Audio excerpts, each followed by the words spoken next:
Assalamualaikum warahmatullahi wabarakatuh. Selamat pagi. Kita lanjutkan materi pengenalan IPA, yaitu objek IPA dan pengamatannya. Selanjutnya, kita juga perlu tahu tujuan pembelajarannya dulu. Tujuannya supaya kalian mengerti apa itu pengukuran, hal apa yang dapat diukur dan yang tidak dapat diukur, terus membandingkan satuan baku dan tidak baku, terus kegunaannya apa itu satuan baku dan pengukuran. Yang terakhir adalah mengkonversi satuan dalam SI. Selanjutnya, nah, kalian perlu tahu supaya untuk memberi semangat kalian dalam belajar IPA bahwa IPA sendiri banyak penemuan-penemuan yang sudah dihasilkan dari pelajaran IPA, karena salah satunya adalah HP atau smartphone, televisi, pesawat terbang dan lain sebagainya merupakan ilmu yang atau teknologi yang dihasilkan dari sains.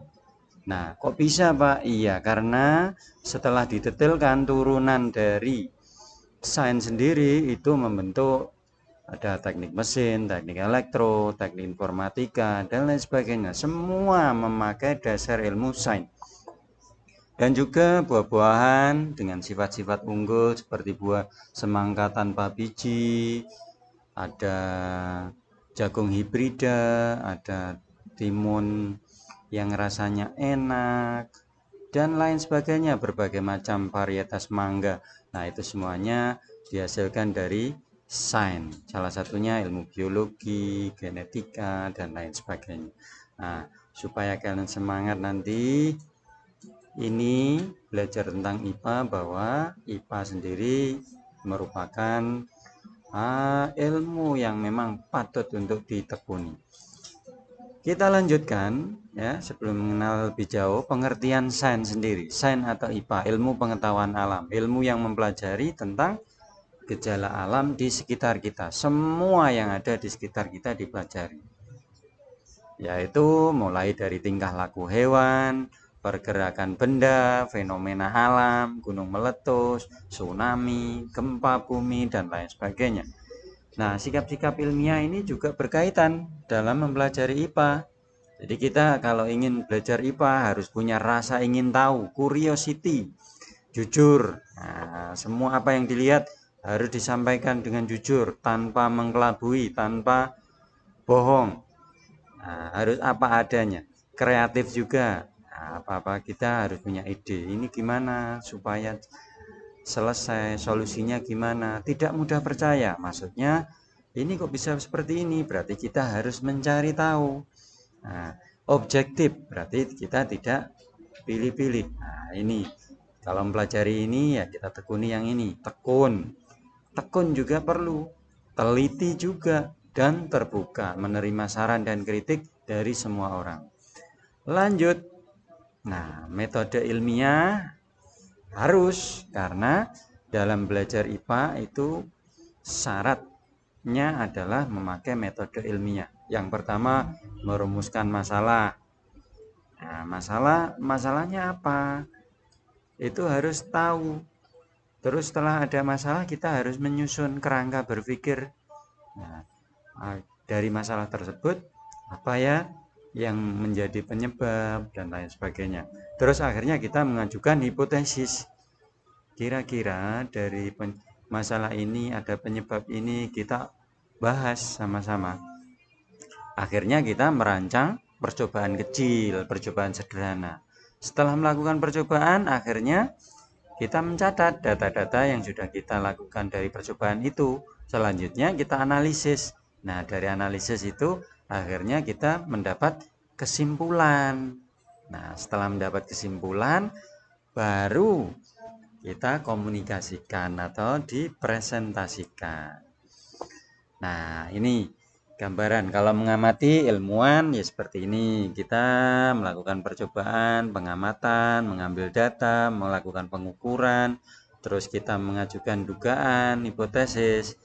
Kita juga mengukur, setelah diukur kita memperoleh data, datanya diolah, selanjutnya kita komunikasikan dengan teman-teman, dengan guru pendamping atau pembimbingnya. Nah, itu yang dinamakan presentasi atau mengkomunikasikan. Selanjutnya yaitu bagian dari kegiatan IPA sendiri, yaitu pengukuran. Nah, pengukuran sendiri, apa pengertiannya? Membandingkan sesuatu yang diukur dengan menggunakan alat ukur.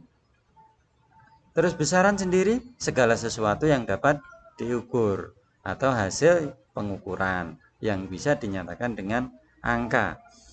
Satuan, nah ini acuan yang digunakan dalam pengukuran. Contohnya, panjang meja 1,5 meter. Nah, panjang ini berarti besarannya. 1,5 ini nilainya. Nah, jangan salah ya. Meter adalah satuannya. Paham ya? Kita lanjut.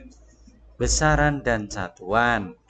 Satuan sendiri dibagi menjadi dua, satuan baku dan satuan tidak baku. Contoh dari satuan baku adalah meter, kilogram, sekon, ampere, masih banyak lagi. Satuan yang tidak baku adalah jengkal, depa, hasta, kaki, tombak. Ya, paham? Lanjut. Ini ya. Nah, besaran pokok dan besaran turunan. Tapi terlebih dahulu kita bahas besaran pokok 7 ini. Ya, kalau nggak ingat sering dibaca, sering dilihat, hafal-hafal sendiri. Karena saya awalnya juga tidak hafal, ternyata setelah sering melihat, sering membaca, sering menggunakan, akhirnya 7 ini hafal. Nah, memang besaran turunan itu banyak sekali dan diturunkan dari ini. Maka dari itu besaran pokok ini harus kalian paling tidak hafal lah. Panjang, massa, waktu, kuat arus listrik, suhu, jumlah zat, intensitas cahaya. Bahkan ada yang menghafalkannya memakai huruf depan, PMW, KSJI. Ada yang menghafalkan pakai rumus PWI Sukamaju. Nah, terserah. Itu bagaimana kalian cara menghafalkannya terserah. Nah, satuannya panjang meter, massa kilogram, waktu sekon, kuat ampere, kuat arus listrik ampere, suhu Kelvin, Kelvin ya, bukan Gavin. Jumlah watt mol, intensitas cahaya kandela. Kita lanjutkan. Untuk alat ukurnya sekarang, alat ukur panjang. Nah, kita pakai mistar atau penggaris, ada jangka sorong, ada juga mikrometer skrup, dan lain sebagainya. Alat semakin canggih. Untuk massa, neraca Ohaus, ada neraca 3 lengan, 4 lengan, neraca pegas, dan ini ada digital. Untuk yang besaran waktu kita pakai alat jam matahari, alergi, jam dinding, jam tangan, stopwatch. Nah, terus besaran suhu, alatnya termometer. Ini yang namanya termogan. Sekarang banyak digunakan supaya bisa mengukur suhu tubuh tanpa menyentuh. Nah, ini kalau termometer masih menyentuh, masukkan mulut atau ketiak atau lipatan tubuh. Kita lanjutkan besaran turunan. Besaran turunan berarti besaran yang diturunkan dari besaran pokok. Nah, baik itu melalui perhitungan maupun beberapa memasukkan rumus. Sehingga dari besaran pokok dirangkai sehingga menghasilkan besaran luas. Seperti ini. Luas itu kan panjang kali panjang atau panjang kali lebar. Nah, padahal satuannya panjang sendiri adalah meter. Satuan dari lebar sendiri adalah meter. Meter kali meter. Meter kuadrat atau meter persegi. Volume. Nah, volume itu panjang kali panjang kali panjang. Kalau balok berarti punya panjang, punya tinggi, punya lebar. Nah, panjang kali lebar kali tinggi. Semua satuannya dari besaran itu adalah meter. Berarti kalau dikalikan, meter kali meter kali meter menghasilkan meter persegi. Besaran kecepatan. Nah, kecepatan itu diperoleh dari jarak panjang dibagi waktu. Satuannya panjang apa? Meter. Dibagi waktu, satuannya sekon, berarti meter per sekon. Baik, kita lanjutkan contoh soal. Sebuah pensil diukur dengan menggunakan penggaris seperti ini. Nah, coba perhatikan pensilnya. Panjang pensil berarti lihat cara meletakkan akhir dan awal.